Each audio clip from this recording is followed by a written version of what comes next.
তাছাড়া, moreover অথবা in addition আমরা বসায় দিতে পারি। স্বয়ংক্রিয় প্রযুক্তির প্রসার ও ডিজিটাল রূপান্তর। এই ২ টি অংশ। দেখুন, এখানে এই একটি অংশ নাউন ফ্রেজ আকারে লিখতে হবে, এখানে আরেকটি অংশ নাউন ফ্রেজ আকারে লিখতে হবে। এই ২ টাকে একত্র করতে হবে and যুক্ত করে। তারপরে বলা হচ্ছে যে শ্রমনির্ভর কাজের চাহিদা কমাচ্ছে। তার মানে মূল ভার্বটি হচ্ছে কমাচ্ছে। আর কি কমাচ্ছে? শ্রমনির্ভর কাজের জন্য যে চাহিদা সেটা কমাচ্ছে। দেখুন তো এখন খুব সহজ হলো না? আমরা এখন লিখতে পারব না? কেন নয়? আমরা প্রথমত তাছাড়া বোঝাতে লিখে ফেলতে হবে moreover অথবা আপনি লিখতে পারেন in addition, additionally, furthermore এইরকমভাবে আমরা বেশ কিছু কনজাংটিভ অ্যাডভার্ব ব্যবহার করতে পারি। এখন আমরা সাবজেক্ট হিসেবে কি লিখব? এইটা লিখতে গিয়ে খুবই ঝামেলা হতে পারে। এখানে কিন্তু ২ টা অংশ সাবজেক্টের জায়গায় বসে আছে। একটা হলো স্বয়ংক্রিয় প্রযুক্তি প্রসার। এই হলো একটি অংশ। প্রযুক্তির প্রসার। তাহলে আমরা লিখতে পারি যে প্রসার এখানে মূলত সাবজেক্ট। আমরা লিখতে পারি the expansion কেন দেওয়া দিলাম সেটা বোঝাচ্ছি। The expansion of যুক্ত করে আমরা স্বয়ংক্রিয় প্রযুক্তি এটা লিখে দিব। এটা আমরা of automation, automation মানে স্বয়ংক্রিয় প্রযুক্তি। and এবং and যুক্ত করে ডিজিটাল রূপান্তর। ডিজিটাল রূপান্তর বলতে আমরা অনেকভাবে লিখতে পারি যে ডিজিটাল যে ট্রান্সফরমেশনটা আছে এটাকে নির্দেশ করা হয়েছে। এখন একসাথেই পুরো অংশটা সাবজেক্টের জায়গায় বসলো যে এই যে স্বয়ংক্রিয় প্রযুক্তির প্রসার এবং ডিজিটাল রূপান্তর। কেউ বলতে পারেন এটা কেমনে হলো? আচ্ছা, আমি আপনাকে মূলত সাবজেক্টটা কিভাবে চিহ্নিত করবেন একটু বোঝাচ্ছি। আপনি এই ভার্বকে প্রশ্ন করুন, কমাচ্ছে। এখন আপনি বলবেন না যে কি কমাচ্ছে, কে কমাচ্ছে? মানে এরকম অর্থে। যদি প্রশ্নটা করেন এই যে চাহিদাটা কে কমাচ্ছে? তাহলে আপনার আল্টিমেটলি উত্তরটা আসবে এই প্রসার। প্রসারটা কিসের? অটোমেশন এবং ডিজিটাল ট্রান্সফরমেশন এর যেই প্রসার সেইটাই মূলত কমাচ্ছে এই চাহিদাটা। That is why definitely you can use expansion as subject. আর যেহেতু নির্দিষ্ট অর্থে অটোমেশন এবং ডিজিটাল ট্রান্সফরমেশন কমাচ্ছে that is why we have used a definite article here you see to define the subject. তার মানে এইটার উপর ভিত্তি করে এখন ভার্বটা লিখতে হবে আমাদের। কেমন? এখন ভার্বটা কি সিঙ্গুলার হবে না প্লুরাল হবে? এইটা কেউ একজন বলুন তো। আচ্ছা, আপনারা তো লাইভে নাই। বলবেন কিভাবে? আচ্ছা, দেখুন আমি কিন্তু বারংবার বলেছি প্রিপজিশন এর উপর ভিত্তি করে ভার্বটি হবে। এইজন্য আপনাকে ভালোভাবে আ সাবজেক্ট ভার্ব এগ্রিমেন্ট এর ক্লাসগুলো দেখতে হবে। আচ্ছা, লক্ষ্য করেন। এই বিষয়টা মূলত এই অটোমেশনটা, ডিজিটাল ইনফরমেশনটা যাই বলুন না কেন সবকিছুই কি? সবকিছুর মূল যে হেড ওয়ার্ডটা হচ্ছে এক্সপেনশন। তাহলে আমাদের এখানে আমরা এটা বলতে পারি অক্সিলিয়ারি ভার্ব হিসেবে যেহেতু কমাচ্ছে আমরা is ব্যবহার করতে পারি। is reducing কমাচ্ছে। আমরা অনেকভাবে লিখতে পারি কমানো ইংরেজিটা decreasing, reducing তারপরে listening আচ্ছা আমরা worsening মানে কমাচ্ছে বা আরো খারাপ করছে। এরপরে সেটা কি শ্রমনির্ভর কাজের চাহিদা। দেখুন এই অংশটাও কিন্তু আপনাকে আবার ফ্রেজ তৈরি করতে হবে। The demand আমরা demand কে এখানে নাউন হিসেবে ব্যবহার করছি। তারপরে বলে দিচ্ছি যে for যেই ও জব ওরিয়েন্টেড বা আমরা বলতে পারি শ্রমনির্ভর বলতে আমরা লেবার ওরিয়েন্টেড জব বলতে পারি অথবা লেবার বেইস জব বলতে পারি। বেশ কয়েকভাবে লেখা যায়। এই অংশটা লিখতে গিয়ে অনেকের একটু ঝামেলা হয়ে যাবে যে এটা কি হইল কিছু? দেখুন আমি বলছি আপনাকে। আমরা যখন বলছি যে শ্রমনির্ভর কাজের চাহিদা, চাহিদাটা কিসের? এই শ্রমনির্ভর কাজ। আমরা এই অংশটা বলেছি আপনি এখানে আ এটা না দিয়ে আপনি ওরিয়েন্টেড দিতে পারেন। তারপরেও হবে। মানে ওরিয়েন্টেড এটাও হবে। বা তারপরে স্ট্রাইকেন বাট এটা ভালো। বেসটাই ভালো হয়। আচ্ছা। এখন এই জায়গাটা কেন এই দা ডিমান্ড মানে নির্দিষ্ট করে চাহিদাটা এই জব ওরিয়েন্টেড আ লেবার ওরিয়েন্টেড জবের জন্য। এই অর্থে আমরা এটা ব্যবহার করেছি। সাধারণত আমরা ডিমান্ড এর পরে ভার্ব ব্যবহার মানে প্রিপোজিশন হিসেবে ফর ব্যবহার করি। কিন্তু মাথায় রাখবেন যখন আমরা নাউন হিসেবে ব্যবহার করব, তখনই একমাত্র ফর ব্যবহার করতে পারব। বাট ভার্ব হিসেবে ব্যবহার করলে কিন্তু ফর ব্যবহার করা যাবে না। যেমন ধরেন কথার কথা আমি যদি বলি যে, "I demand" এরকম অর্থে। যে, "I demand" আ এরকম অর্থে যে, আমি লিখে দিলাম যে, ৳100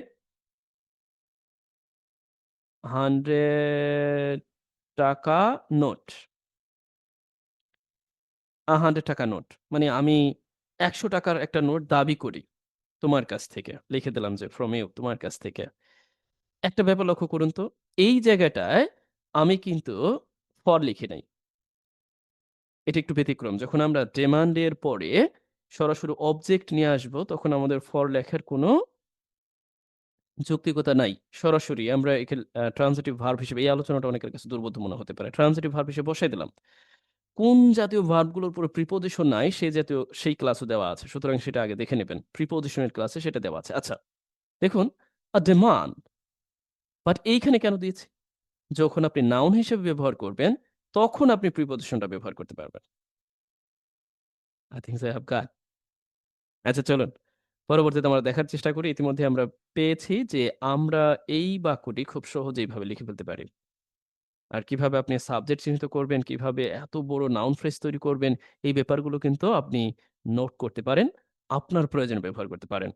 আমি আবারও বলছি, আপনি মূলত এই ভিডিওটি আমার যে পেইড কোর্স আছে সেখান থেকেও দেখতে পাচ্ছেন। একই সাথে আমার যেই সোশ্যাল মিডিয়ায় অগণিত স্টুডেন্ট তারাও দেখতে পাচ্ছেন।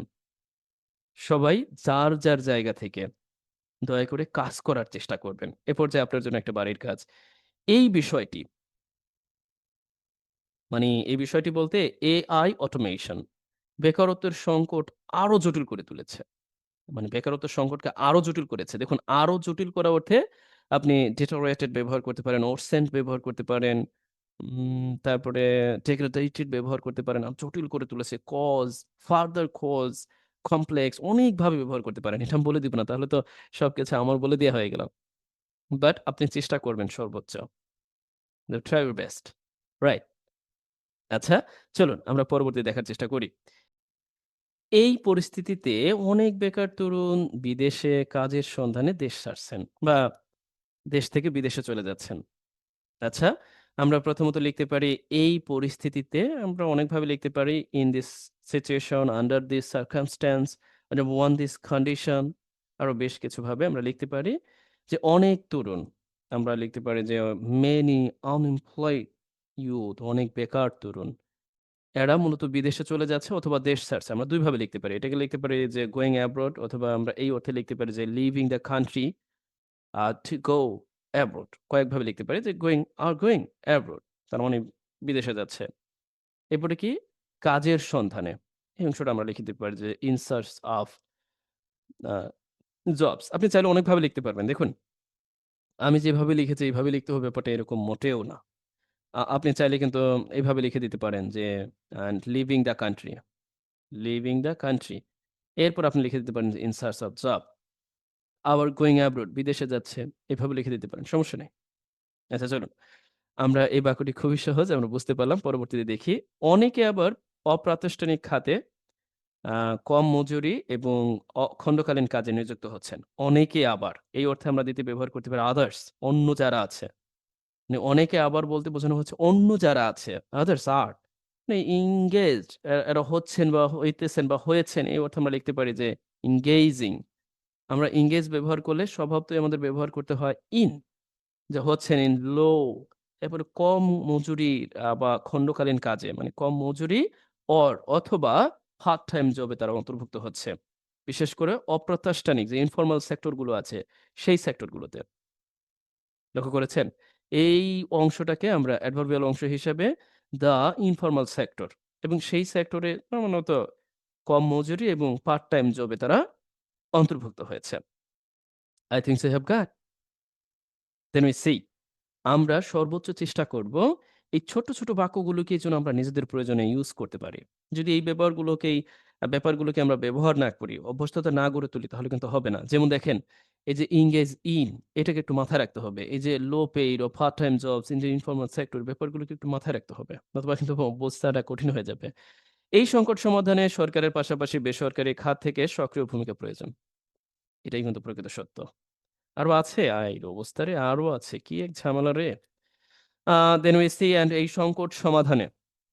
এখন আমরা লিখতে পারি এই সংকট সমাধানে, এই অংশটা আপনি চাইলে শুরুতেই আ যেটাকে বলে আমরা infinitive phrase হিসেবে আপনি লিখে দিতে পারেন। যার আরো একটি নাম আছে। আরো একটি নাম কি জানেন? Adverbial phrases of purpose. আচ্ছা, oh no, adverbial phrase of reason or adverbial phrases of purpose. অনেকের কাছে জটিল মনে হতে পারে এই ব্যাপারগুলো, বাট এই ব্যাপারগুলো আপনার জানা প্রয়োজন যে এই যে সমস্যার সমাধানে টু সলভ দিস প্রবলেম আমরা অ্যাডভার্ব অফ রিজন হিসেবে শুরুতে লিখে দিতে পারলাম, এই ব্যাপারটা আপনাকে কিন্তু জানতে হবে। নতুবা আপনি লিখবেন কিভাবে? এখন সাবজেক্ট কি? সরকারের পাশাপাশি বেসরকারি খাত। তার মানে এখানে মূলত সাবজেক্টটা হচ্ছে বেসরকারি খাত থেকে, ও নো, নো, আরো কিছু আছে, সক্রিয় ভূমিকা প্রয়োজন। এখন আমি যদি বলি প্রয়োজন কি? সক্রিয় ভূমিকা। আর এই সক্রিয় ভূমিকা কোথা থেকে? সরকার, তার পাশাপাশি বেসরকারি খাত। তার মানে মূলত সাবজেক্টটা হচ্ছে এই সক্রিয় ভূমিকা। তাহলে আমরা সাবজেক্ট হিসেবে লিখতে পারি সক্রিয় ভূমিকা। এখানে সক্রিয় ভূমিকা বলতে আমরা লিখে ফেলতে পারি যে অ্যাক্টিভ যে ইনভলভমেন্টটা আছে, ভূমিকা মানে জড়িত হওয়ার ব্যাপারটা। এইটা মূলত সরকারি এবং বেসরকারি খাত থেকে প্রয়োজন। এখন আমরা চাইলে এখানে ইজ নেসেসারি এখানে বসায় দিতে পারি। ইজ নেসেসারি আমরা বসায় দিতে পারি। বাট আমরা এটা এখন দিব না। আমরা এক কাজ করি। এই যে সরকার এবং বেসরকারি খাত থেকে এই অংশটা আগে লিখে ফেলতে পারি। দেখুন একটা বাক্যকে ১০ রকম উপায়ে লেখা যায়। আমি তো আর এখন ১০ রকম ভাবে দেখায় দিতে পারব না। এখন আমরা ফ্রম যুক্ত করে লিখে দিতে পারি যে এই যে সরকারি খাত আছে, বোথ গভর্নমেন্ট সেক্টর এবং যে প্রাইভেট সেক্টর উভয় সেক্টর থেকে। এখন আমরা ভার্ব হিসেবে একটা লিঙ্কিং ভার্ব লিখতে পারি যে ইজ, এখন প্রয়োজন ইংরেজিটা নেসেসারি। যেটা আমরা চাইলেই এইখানেই বসায় দিতে পারতাম। লিখুন। এখানেই বসায় দিতে পারতাম। মানে আমরা যে এইভাবে লিখতে পারি এই ব্যাপারটাই মূলত আমি আপনাদেরকে দেখাতে চাচ্ছি। আর যেটা অনেক জরুরিও বটে। আমরা অনেকভাবে লেখার চেষ্টা করব। যেমন ধরেন আপনি এভাবে না লিখে এই ব্যাপারটা কিন্তু এইভাবে লিখতে পারতেন। দেখুন আমরা এইভাবে লিখতে পারি। আমরা ১ম এ এই অংশটা দিয়ে দিচ্ছি ফ্রম, এরপর আমরা এখানে লিখে দিলাম যে বেসরকারি খাত বা সরকার। ধরুন আমরা লিখে দিলাম যে দ্যা গভর্নমেন্ট এর কাছ থেকে, এবং এই পাশাপাশি অর্থ দিতে আমরা এখানে একটা ফ্রেজ ব্যবহার করতে পারি as well as। এরপর আমরা লিখে দিতে পারি যে দ্যা প্রাইভেট সেক্টর যেটা আছে। প্রাইভেট যে সেক্টর আছে সেই প্রাইভেট সেক্টরের কাছ থেকেও। দেখুন এখন এভাবে হচ্ছে। তবে এই বিষয়টা আরো বেশি মানে আমি মনে করি যে আরো ভালো। যে from both government and private sector একই কথা। আপনি চাইলে ওইভাবে লিখতে পারেন, এইভাবে লিখতে পারেন। কোন সমস্যা নেই। I think so I have got right now. আচ্ছা চলুন পরবর্তীতে আমরা দেখার চেষ্টা করি যে এখানে আসলে কি আছে। Here you see, নতুন চাকরি সৃষ্টি করা, কারিগরি প্রশিক্ষণ এবং উদ্যোক্তা উন্নয়নের মাধ্যমে এই সমস্যা সমাধান করা যেতে পারে। আচ্ছা লক্ষ্য করুন তো এখানে মূলত সাবজেক্টটা কি? বরাবর নেয়াবর ভার্বকে প্রশ্ন করবেন যে সমস্যাটা সমাধান করা যেতে পারে। এটা প্যাসিভ সেন্সে লিখতে হবে। কি সমস্যাটা সমাধান করা যেতে এই সমস্যাটা তার মানে এই হচ্ছে সাবজেক্ট। বুঝতে পারছেন? এই হচ্ছে সাবজেক্ট। এটা মোকাবেলা করা যেতে পারে। মানে সমাধান করা যেতে পারে। এই অর্থে এখানে ব্যবহার হয়েছে। তাহলে এই অংশটা কি? এই অংশটা হচ্ছে আপনাকে ফ্রেজ তৈরি করে লিখতে হবে। এই যে উন্নয়নের মাধ্যমে, এই মাধ্যমে বোঝাতে আপনাকে এখানে একটা বাই ব্যবহার করতে হবে। তারপর লিখে দিতে হবে নতুন চাকরি সৃষ্টি করা, কারিগরি প্রশিক্ষণ এবং উদ্যোক্তা উন্নয়ন। তার মানে এই পুরো অংশটা আপনাকে ফ্রেজ আকারে এখানে লিখতে হবে। অথবা আপনি যদি চান না আমি এভাবে লিখব না, আমি সরাসরি লিখব। হ্যাঁ, সরাসরি লিখবেন আপনি। পুরো অংশটাকে আপনি সাবজেক্ট আকারেও ব্যবহার করতে পারেন। এরপরে কি? এই সমস্যাটায় সমাধান করা যেতে পারে করতে পারে। That means can address this problem. আবার আপনি চাইলে বাই যুক্ত করে এই অংশটা দিতে পারেন। আচ্ছা আমরা ওভাবে দেখার চেষ্টা করি। প্রথমত আমরা দেখার চেষ্টা করি এই অংশটা যে এই প্রবলেমটা এটা কিন্তু প্রধান বাক্য। তা আমরা লিখে দিতে পারি যে this problem can be addressed. এটাকে সমাধান করা যেতে পারে। মানে মোকাবেলা করা বা সমাধান করা একই কথা। আপনি চাইলে অন্যভাবে লিখতে পারবেন। কোনো সমস্যা নেই। মোকাবেলা করা যেতে পারে। আমরা প্যাসিভ টেন্সে লিখছি can be addressed or can be solved. সমাধান করা যেতে পারে। Can be resolved. সমাধান করা যেতে পারে। এখন আমরা বাই যুক্ত করে এই অংশটা লিখে দেব যে বাই নতুন চাকরি সৃষ্টি করা, এই ৩ টা লিখে দিব। যে ক্রিয়েটিং নিউ জবস নতুন চাকরি সৃষ্টি করা, কারিগরি শিক্ষা প্রদান। আমরা প্রোভাইডিং অর এক্সপ্যান্ডিং মানে বিস্তার ঘটানো এই অর্থে আমরা বলতে পারি। আ এরপরে কারিগরি শিক্ষা টেকনিক্যাল যে ট্রেনিং গুলো আছে, এগুলো আমরা ট্রেন আপ করা যেতে পারে, এক্সপ্যান্ডিং করা যেতে পারে, বৃদ্ধি করা যেতে পারে। এট দ্য সেম টাইম উদ্যোক্তা উন্নয়নের মাধ্যমে। এখন আমরা লিখে দিতে পারি and supporting um entrepreneurship. Entrepreneurship অনেকে অনেকভাবে উচ্চারণ করে যে এন্টারপ্রেনিউরশিপ, এই যে সাপোর্টিং এন্টারপ্রেনিউরশিপ তাদেরকে সাহায্য করার মাধ্যমে, তাদেরকে উন্নয়নমূলক কাজ দেওয়ার মাধ্যমে and providing them providing entrepreneurship with technical resource. And you can say this sentence in many ways. Whatever. লক্ষ্য করেন এই যে কতভাবে আমরা লিখতে পারি মানে এইভাবে একটা লিখলাম। এখন আমি এইভাবে লিখব না। আমি ধরেন আমি এটা বলে দিলাম। এই পুরো অংশটাকে আমি সাবজেক্ট হিসেবে লিখব বাই ছাড়া। মানে এটাকে আমরা সাবজেক্ট হিসেবে নিয়ে নিলাম। এখন বলতে পারেন কি মানে কেমনে কি করতেছেন? হ্যাঁ, আমরা নিচ্ছি সমস্যা কোথায়? এই যে লক্ষ্য করেন আমরা সাবজেক্ট হিসেবে এটা নিয়ে নিচ্ছি। Creating sorry. আচ্ছা দেখেন নতুন জব সৃষ্টি করা। তারপর আমরা সাবজেক্ট নিলাম এক্সপেন্ডিং টেকনিক্যাল ট্রেনিং গুলোকে বৃদ্ধি করা। এরপর লিখে দিলাম সাপোর্টিং এন্টারপ্রেনারশিপ। এই সবগুলোকে আমরা সাবজেক্ট হিসেবে নিলাম। নিয়ে এখন আমরা লিখে দিলাম যে ক্যান। এখন আমরা এটাকে প্যাসিভ এ না লিখে সরাসরি অ্যাক্টিভে লিখে ফেলব। যে ক্যান অ্যাড্রেস দিস প্রবলেম। হয়ে গেল। দেখুন তো। কারণ আপনি যতক্ষণ পর্যন্ত এটা না বুঝবেন যে এই বিষয়গুলোকে আপনি অ্যাক্টিভে লিখতে পারবেন, প্যাসিভে লিখতে পারবেন, আপনার মতো করে আপনি এগুলোকে প্রোভাইড করতে পারবেন। এখন বলতে পারেন, "স্যার এটা কেমনে অর্থ দিল?" এখন এগুলো জেরান্ডের মতো করে অর্থ দিচ্ছে। প্রত্যেকটাই জেরান্ড। এই একটা জেরান্ড, এই একটা জেরান্ড, এই একটা জেরান্ড। তার মানে আপনি এক বা একাধিক জেরান্ডও তৈরি করতে পারেন আপনার বাক্যের প্রয়োজনে প্রাসঙ্গিকতায়। মানে নতুন সৃষ্টি করা অর্থ দিতে জেরান্ড তৈরি করে কিভাবে সাবজেক্ট তৈরি করতে পারি সে ব্যাপারগুলো নিয়ে কিন্তু আমরা আলোচনা করেছি। এজন্য আর এখানে আলোচনা করছি না। এটা তো practical. The creating new jobs, expanding technical training and supporting entrepreneurship and can address this problem. এই this প্রবলেমটা কি? প্রবলেমটা হচ্ছে আনএমপ্লয়মেন্ট। এই পর্যায়ে আমরা শেষ করতে চলছি। পরবর্তী ক্লাসটা আমরা পাবো এই। আর মাঝখানে আপনাদের জন্য বাড়ির কাজ। এইভাবে ভবিষ্যৎ প্রজন্মের জন্য টেকসই কর্মসংস্থানের পথ তৈরি করা যেতে পারে। আমি এটা বলে দিব না এটা আপনার জন্য বাড়ির কাজ। আচ্ছা, আশা করছি। যদিও এটা আপনারা পাবেন, মানে আপনারা পিডিএফটিতে আপনারা পূর্ণাঙ্গই পাবেন। আ বাড়ির কাজের অর্থ বাড়ির কাজ সহ পাবেন। কিন্তু আমি পরামর্শ দিব আপনারা আমার ভিডিওটি দেখার সময় বাড়ির কাজটি করবেন। আর সবসময় যদি ওটা দেখেই করে ফেলেন তাহলে এটা কিন্তু আসলে হবে না। মানে উপযুক্ত হবে না। তবে সবগুলোর উত্তর নাও পেতে পারেন। কারণ বাড়ির কাজ হিসেবে যেটা থাকবে সেটা বাড়ির কাজ হিসেবেই থাকবে। সেটা কোথাও কিছু বলে দেওয়াটা উচিত হবে না। কারণ যে চেষ্টাটা করবেন এটাই হচ্ছে আপনার জন্য প্রকৃত শিক্ষা। এখানে আমি কিছু বলে দিব না। যেখান থেকে আপনি দেখেন, হয় আমার চ্যানেল থেকে দেখবেন, মানে আমার নিজের যে পেইড ব্যাচ থেকে দেখবেন বা সোশ্যাল মিডিয়ায় আপনি চেষ্টা করবেন সর্বোচ্চ দিয়ে এই বাক্যটি কিভাবে তৈরি করা যেতে পারে। এভাবে ভবিষ্যৎ প্রজন্মের জন্য এটা আপনি ফ্রেজ হিসেবে লিখে দিবেন। রাইট। টেকসই কর্মসংস্থানের পথ তৈরি করা যেতে পারে। তার মানে এটাকেও আপনি এই ক্যান বি দিয়ে ব্যবহার করে তৈরি করে ফেলতে পারেন। এই হচ্ছে পথ। মানে আপনি লিখতে পারেন যে the path to, the path to or the road to এরপরে টেকসই সাস্টেইনেবল আমি পুরোটাই বলে দিলে হইল? আচ্ছা তারপর বলে দিচ্ছি সাস্টেইনেবল কর্মসংস্থান। এই যে জব ক্রিয়েশন আছে এইটার পথ। অথবা আপনি the way of the process of the processes of অনেক কিছু বলা যায়। আমি আর কিছু বলব না। ক্যান বি এরপরে ক্রিয়েটেড আর কিছু করব না। এখন আপনি এই বাক্যটি লিখে দিবেন। আশা করছি দারুণভাবে উপলব্ধি করছেন। এই ক্লাসগুলো ধারাবাহিকতায় পূর্ববর্তী এবং পরবর্তী ক্লাসগুলো সবগুলো আপনি line by line, step by step করতে থাকবেন। আমি আশাবাদী আপনি ইংরেজি লেখালেখি এবং ইংরেজি লেখালেখির সময় আপনার বাধার সম্মুখীন হওয়া এ জাতীয় বা ট্রান্সলেশন এর সময় মানে অনেক ধরনের সমস্যার সমাধান থেকে আপনি কিছুটা হলেও রক্ষা পাবেন। আপনি মাথায় রাখবেন যে প্রত্যেকটা বাক্য তৈরি করতে আমি কত কিছু বলেছি, কত কিছু এই ব্যাপারগুলোকে আপনি একটু রিপিট করবেন। যদি আপনি একেবারেই না বোঝেন তাহলে আমি আপনাকে বলব, আপনি ভিডিওটি কয়েকবার দেখবেন এবং নিজের মতো করে আবার চেষ্টা করবেন। আজ তাহলে এ পর্যন্তই।